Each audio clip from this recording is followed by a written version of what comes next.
Hello everyone, आज की ये वीडियो कॉन्वर्सेशन टाइप वीडियो है। और कॉन्वर्सेशन का प्रोनाउंसिएशन आप लोग मतलब कुछ लोग ज बोलते हैं कॉन्वर्जेशन, लेकिन होता है कॉन्वर्सेशन और वो भी आर साइलेंट है। कॉन्वर्सेशन कॉन्वर्सेशन का मतलब होता है बातचीत। तो कैसे सवाल करना है अंग्रेजी में या फिर कैसे रिप्लाई करना है, तो उस तरीके से आज आप लोग इस वीडियो में सीखने वाले हो। तो वीडियो को एंड तक ज़रूर वॉच करना। जैसे कि अब फर्स्ट सेंटेंस है, मुझे याद है तुमने क्या कहा था। तो I remember what you said, या फिर मुझे याद है जो तुमने कहा था। तो इस इंग्लिश में कहेंगे I remember what you said, मुझे याद है तुमने क्या कहा था, या फिर मुझे याद है तुमने जो कहा था। I remember what you said. Next है कि तुम मुझे दोबारा कभी देखना या मुझसे बात नहीं करना चाहती। That you don't want to ever see me or talk to me again, कि तुम मुझे दोबारा कभी देखना या मुझसे बात करना नहीं चाहती या नहीं करना चाहती। That you don't want to ever see me or talk to me again.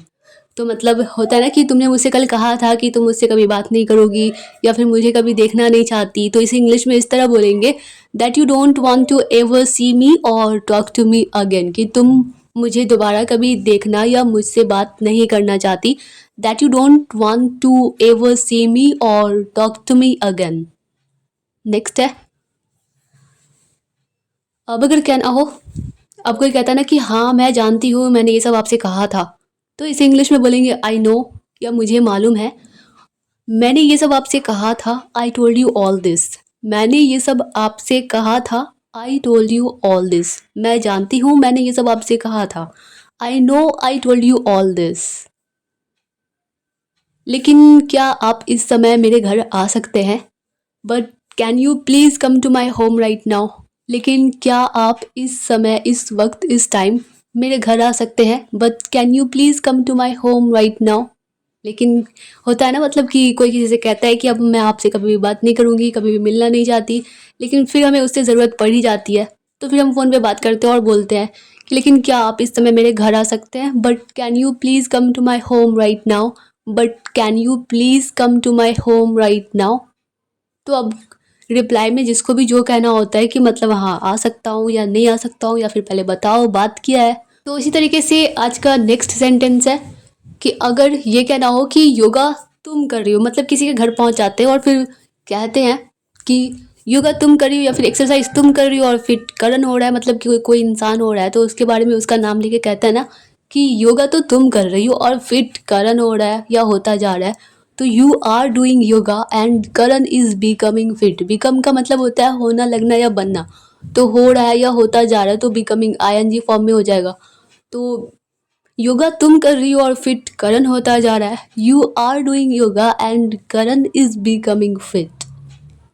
मुझे पता था कि काफ़ी सारा काम खत्म हो गया होगा। मतलब कोई कहता ना कि मैं तुम्हारा कब से वेट कर रही थी लेकिन तुम आई अब। तो मतलब कि किसी को, सामने वाले को पता होता है कि मतलब तुमने ये काम कर ही लिया होगा, तो इसलिए मैं देर से आई। तो मुझे पता था कि काफ़ी सारा काम खत्म हो गया होगा। I know the most of the things would have been done, या फिर कंप्लीटेड, या फिर फिनिश्ड। मतलब कि काम खत्म हो गया, तो यह कहता है ना कि वर्क हैज़ डन, या फिर वर्क इज़ डन, या फिर वर्क इज़ कंप्लीटेड, या फिर work is finished.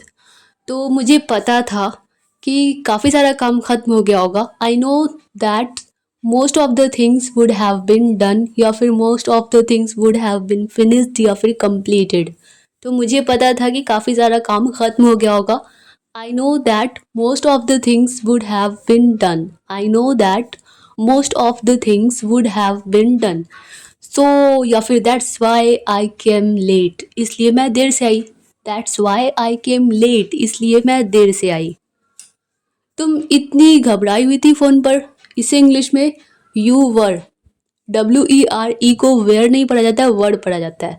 You were very tense over the call, यानी कि जब तुम कॉल पे बात कर रही थी तो तुम बहुत ही ज़्यादा टेंस लग रही थी, मतलब बहुत ही ज़्यादा घबराई हुई, टेंशन में लग रही थी। इतनी हाइपर थी, क्या हो गया? मतलब कि तुम बहुत ही ज़्यादा, मतलब सर चढ़ के एकदम बोले जा रही थी, मतलब बहुत ही घबराई हुई सी थी। तो यू वर वेरी हाइपर। क्या हो गया, फिर क्या हुआ? तो व्हाट हैपेंड। तुम इतनी घबराई हुई थी फ़ोन पर, इतनी हाइपर थी, क्या हो गया? You were very tense over the call, you were very hyper, what happened.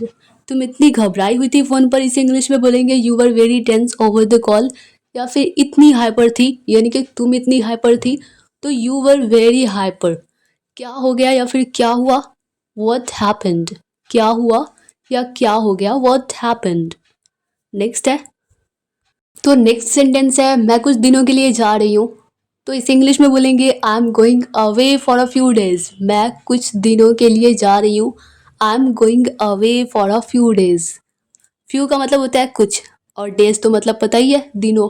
तो मैं कुछ दिनों के लिए जा रही हूँ, आई am going away for a few days.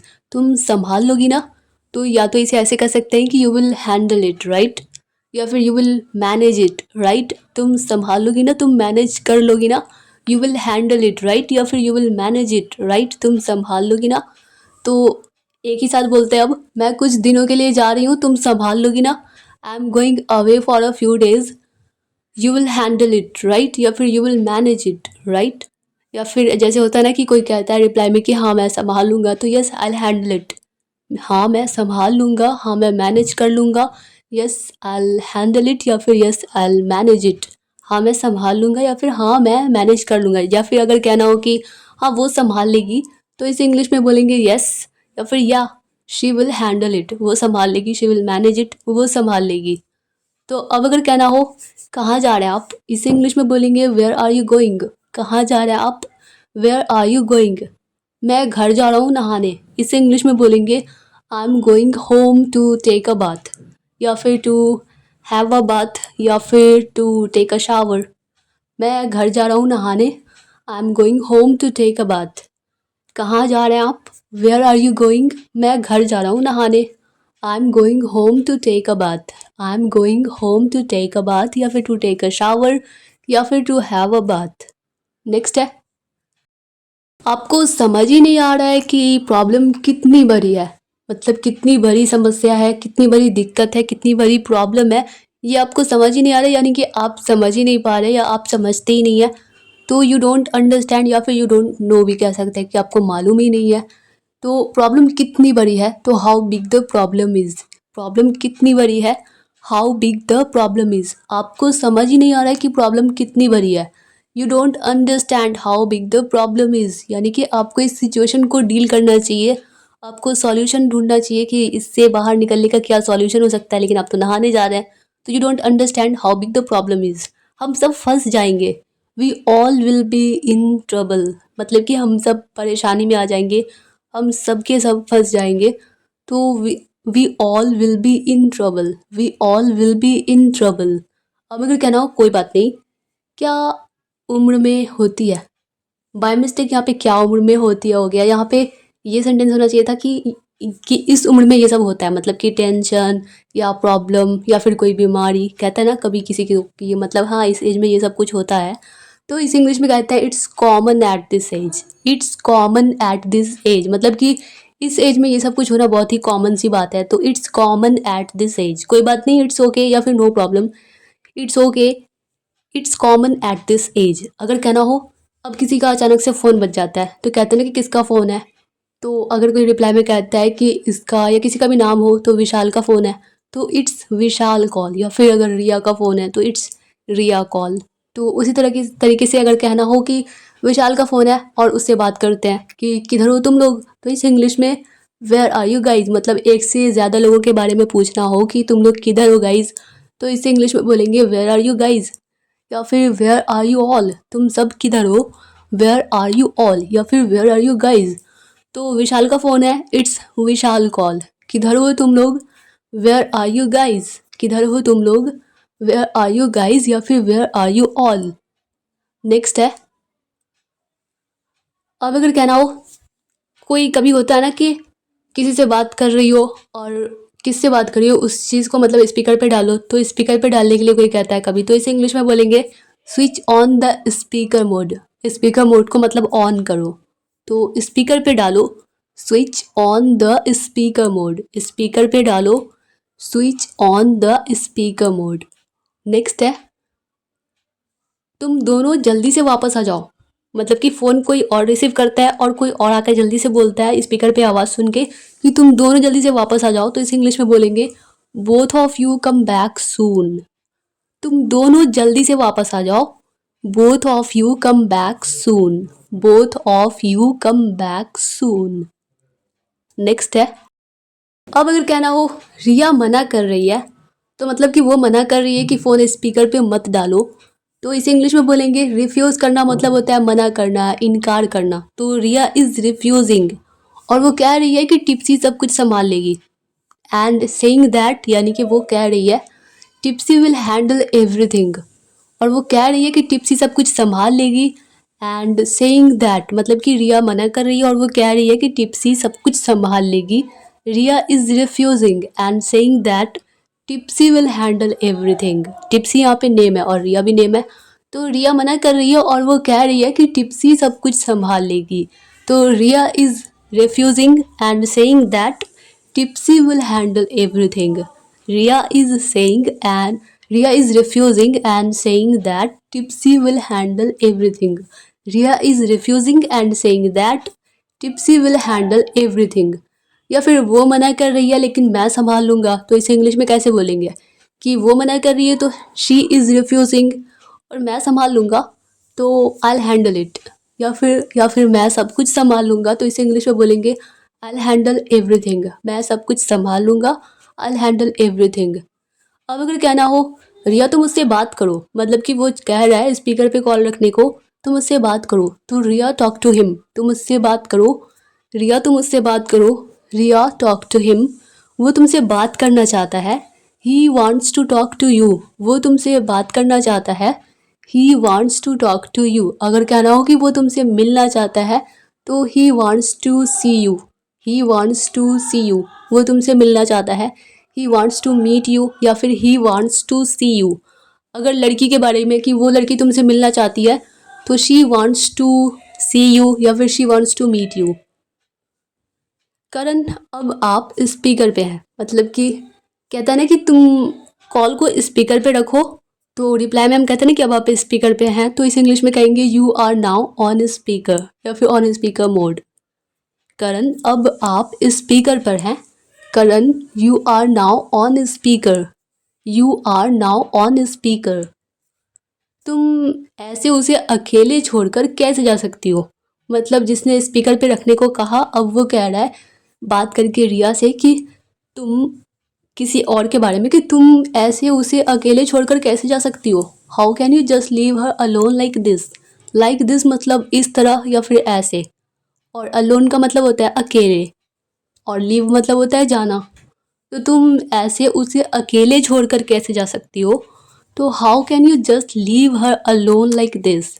How can you just leave her alone like this, यानी कि किसी लड़की के बारे में कि उस लड़की को अकेले छोड़कर कैसे जा सकती हो। तो how can you just leave her alone like this. Next है, अब है 3 हफ्ते में मुझे तो पता चल गया कि वो कुछ नहीं संभाल पाएगी या फिर कुछ नहीं संभाल सकती। मतलब होता है ना कि मैं उसके साथ रह चुका हूँ और मुझे तो पता चल गया कि वो कुछ भी संभाल नहीं सकती। जो तुम मुझसे एक्सपेक्ट कर रही हो कि वो सब कुछ संभाल लेगी, तो ऐसा तो नहीं है। तो इस इंग्लिश में कहते हैं, अगर ये कहना हो कि 3 हफ्तों में मुझे पता चल गया कि वो कुछ नहीं संभाल सकती, तो आई गॉट टू नो, मतलब मुझे पता चल गया। आई गॉट टू नो या फिर I have come to know in 3 weeks that she can't handle anything, कि वो कुछ नहीं संभाल सकती, तो that she can't handle anything. अब एक साथ ही बोलते हैं कि 3 हफ्तों में मुझे पता चल गया कि वो कुछ नहीं संभाल सकती। I got to know in 3 weeks that she can't handle anything. 3 हफ्ते में या 3 हफ्तों में मुझे पता चल गया कि वो कुछ नहीं संभाल सकती। I got to know in 3 weeks that she can't handle anything. I got to know in 3 weeks that she can't handle anything, कि वो कुछ नहीं संभाल सकती। नेक्स्ट है, पता नहीं तुम्हें कहाँ से इतना विश्वास हो रहा है कि वो संभाल लेगी। मतलब कि मुझे नहीं समझ आ रहा कि तुम कैसे इतना श्योर हो कि वो सब कुछ संभाल लेगी। तो इसे इंग्लिश में बोलेंगे I don't know how can you be so sure, यानी कि तुम इतनी श्योर कैसे हो सकती हो कि वो संभाल लेगी। That she will handle it. That she will handle it. पता नहीं तुम्हें कहाँ से इतना विश्वास हो रहा है या फिर तुम कैसे इतना श्योर हो सकती हो उसे लेकर कि वो सब कुछ संभाल लेगी। I don't know how can you be so sure that she will handle it. I don't know how can you be so sure that she will handle it. I don't know how can you be so sure that she will handle it. मैं बार बार sentence को इसलिए repeat करती हूँ ताकि आप लोग बार बार सुनो। इंग्लिश को जितना बार बार सुनोगे और साथ में आप लोग बोलोगे भी, तो आप लोग मतलब बिना अटके इंग्लिश बोल सकोगे, सही से फ्लुएंट बोल सकोगे। तो इंग्लिश बोलने के लिए सबसे ज़्यादा, सीखने के लिए सबसे ज़्यादा ज़रूरी है कि सुनो और साथ में रिपीट करो। तो किसी भी सेंटेंस को इंग्लिश में बार बार रिपीट करो और उसे डेली लाइफ में यूज़ भी करो। बस सुनने से और उसे बस सुन लिया और हो गया और उसको यूज़ नहीं किया डेली लाइफ में, तो फिर सीख नहीं पाओगे। तो इसी तरह सुनो और बोलो। तो I don't know how can you be so sure that she will handle it, या फिर I don't know how can you be so sure that she will manage it. तो नेक्स्ट है, आगे का सेंटेंस है। तो अब है कि कोई रिप्लाई में कहता है ना कि उसकी जो बात है, उसके साथ जो प्रॉब्लम है, आप उसको सॉल्व करने की कोशिश कीजिए ना, आप मुझे बीच में क्यों ला रहे हैं या फिर आप मुझे बीच में क्यों घसीट रहे हैं। तो इसे इंग्लिश में बोलेंगे why are you dragging me into this, यानी कि आप मुझे इन सब चीज़ों में क्यों घसीट रहे हैं। तो why are you dragging me into this, why are you dragging me into this. उसने मेरा फ़ोन कट कर दिया, यानी कि उसने मेरा फ़ोन काट दिया, तो मतलब डिस्कनेक्ट कर दिया। तो शी डिस्कनेक्टेड माई कॉल। उसने मेरा फ़ोन काट दिया या फ़ोन कट कर दिया, तो शी डिस्कनेक्टेड माई कॉल। या फिर अगर किसी लड़के ने काट दिया तो he disconnected my call, he disconnected my call. अब अगर कहना हो फ़ोन पे बात करने से बेहतर है, मतलब कोई कहता है ना कि मैं उसे दोबारा ट्राई करती हूँ, तो कोई कहता ना कि फ़ोन पे बात करने से बेहतर है आमने सामने ही बात करना। इससे इंग्लिश में it's better to talk face to face. Face to face मतलब आमने सामने, और फ़ोन से बात करने से बेहतर है तो than talking over the phone. तो इसे इंग्लिश में इस तरह से बोलेंगे कि फ़ोन में बात करने से बेहतर है, फ़ोन पे बात करने से बेहतर है आमने सामने ही बात करना है या बात करना। तो it's better to talk face to face than talking over the phone, यानी फ़ोन पे बात करने से। तो टॉकिंग ओवर द फ़ोन, तो फ़ोन पे बात करने से बेहतर है आमने सामने ही बात करना है या करना। तो it's better to talk face to face than talking over the phone. It's better to talk face to face than talking over the phone. तो आप लोग भी साथ में स्पीड में रिपीट करो। It's better to talk face to face than talking over the phone. It's better to talk face to face than talking over the phone.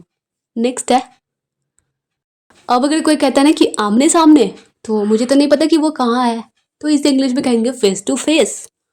आपको पता है वो लोग कहाँ है? Do you know where they are? एक से ज़्यादा लोग हैं ना, तो यहाँ पे आर लगेगा। अगर ये कहना होता कि मतलब वो किसी एक पर्सन के बारे में, किसी एक इंसान के बारे में कि वो कहाँ है, तो do you know where she is, where she is. अगर किसी लड़की के बारे में कि वो एक लड़की मतलब कहाँ है आपको पता है, do you know where she is. तो यहाँ पे एक से ज़्यादा लोगों के बारे में, मतलब दो लोगों के बारे में अगर बात हो रही है तो हम कहेंगे where they are, where they are. तो आमने सामने फेस टू फेस, आपको पता है वो लोग कहाँ हैं। Do you know where they are, face to face. Do you know where they are, do you know where they are. Next है, अब होता है ना कि मतलब किसी एक दो आदमी मतलब आपस में बात कर रहा है और अचानक से फ़ोन बज जाती है, फ़ोन की रिंग बज जाती है। तो मतलब इंसान कहता है ना चलो कॉल अटेंड कर लो या फिर आंसर द कॉल, कॉल का जवाब दे दो। तो मतलब कि ओ, तो तुमने अभी आंसर नहीं किया तो इसका मतलब कुछ कुछ सीक्रेट था, कुछ प्राइवेसी थी, कुछ प्राइवेट था। तो मतलब ऐसा तो कोई बात होता नहीं है। तो इंसान कहता है ना कि आपको हर चीज़ में मतलब शक करना ज़रूरी है क्या? Is it necessary to suspect everything, या फिर टू डाउट एवरीथिंग। सस्पेक्ट करना मतलब भी होता है शक करना, या डाउट का मतलब भी होता है शक करना। तो आपको हर चीज़ में या हर बात में शक करना ज़रूरी है क्या? Is it necessary to suspect everything, या फिर is it necessary to doubt everything. आपको हर चीज़ में शक करना ज़रूरी है क्या? Is it necessary to suspect everything. तुम्हें पता है क्या, तुम अविश्वसनीय हो, मतलब कि तुम अनबिलीवेबल हो। तुम मतलब कि वो हो जो मतलब जिस पर भरोसा नहीं किया जा सकता, जिस पर विश्वास नहीं किया जा सकता, मतलब तुम्हें समझाया नहीं जा सकता, तो मतलब तुम्हें कोई समझ नहीं सकता। तो यू आर अनबिलीवेबल, मतलब कि तुम विश्वास के लायक नहीं हो, मतलब कि ट्रस्ट वर्दी नहीं हो, या फिर तुम्हें कोई समझ नहीं सकता। तुम अनबिलीवेबल हो। तुम्हें पता है क्या, तुम अनबिलीवेबल हो। You know what, you are unbelievable. You know what, you are unbelievable. ऐसा सोचती हो तुम मेरे बारे में। इसे या तो ऐसे कह सकते हैं कि this is what you think of मी, या मेरे बारे में है तो अबाउट का मतलब होता है बारे में, तो थिंक अबाउट मी, या फिर दैट्स वॉट, या फिर this is what you think about me. तो ऐसा सोचती हो तुम मेरे बारे में। This is what you think about me या this is what you think of me, मतलब कि मैं शक कर सकता हूँ। तो मैंने तुम्हारे फैलाए हुए बहुत रायते संभाले हैं, लेकिन ये वाला नहीं। तो इस इंग्लिश में बोलेंगे I have handled many of your mistakes but not this one, या फिर but this one is not. तो मैंने तुम्हारे फैलाए हुए बहुत रायते संभाले हैं, यानी कि बहुत सारी गलतियों को मैंने संभाला है, मैनेज किया है, लेकिन ये वाला नहीं। I have handled many of your mistakes but not this one, या फिर मेनी ऑफ योर एक्टिविटीज़, तुम्हारी हरकतों को। तो मेनी ऑफ योर एक्टिविटीज़ या फिर I have handled many of your mistakes but not this one, यानी कि ये वाला नहीं, या फिर लेकिन ये वाला नहीं, but not this one. I have handled many of your mistakes but not this one. मैंने तुम्हारे फैलाए हुए बहुत रायते संभाले हैं, लेकिन ये वाला नहीं। इस बार मतलब इस वाली मिस्टेक को मतलब तुम ही खुद संभालो, तुम ही हैंडल करो, तुम ही मैनेज करो, तुम ही सॉर्ट आउट करो। तो I have handled many of your mistakes but not this one. Next है, अब कोई कहती है ना रिप्लाई में कि मैंने हमेशा आपकी मदद की है, बस एक बार क्या आप मेरी मदद कर सकते हैं, या फिर क्या आप मेरी हेल्प कर सकते हैं? तो I have always helped you just one time, बस एक बार क्या आप मेरी मदद कर सकते हैं, क्या आप मेरी हेल्प कर सकते हैं? Can you help me please? तो मैंने हमेशा तुम्हारी मदद की है। I have always helped you, बस एक बार जस्ट वन टाइम क्या आप मेरी मदद कर सकते हैं? तो can you help me please, can you help me please. मैंने हमेशा तुम्हारी मदद की है, बस एक बार क्या आप मेरी मदद कर सकते हैं? I have always help you just one time, can you help me please. I have always help you just one time, can you help me please. तो आज का ये लास्ट सेंटेंस था। तो आई होप कि यह वीडियो आप लोगों के लिए हेल्पफुल रही हो, आप लोगों को पसंद आई होगी। अगर यह वीडियो आप लोगों के लिए थोड़ी सी भी हेल्पफुल रही हो, आप लोगों को थोड़ी सी भी पसंद आई हो, तो वीडियो को लाइक कर दियो। मिलते हैं नेक्स्ट वीडियो में, तब तक के लिए bye bye and take care.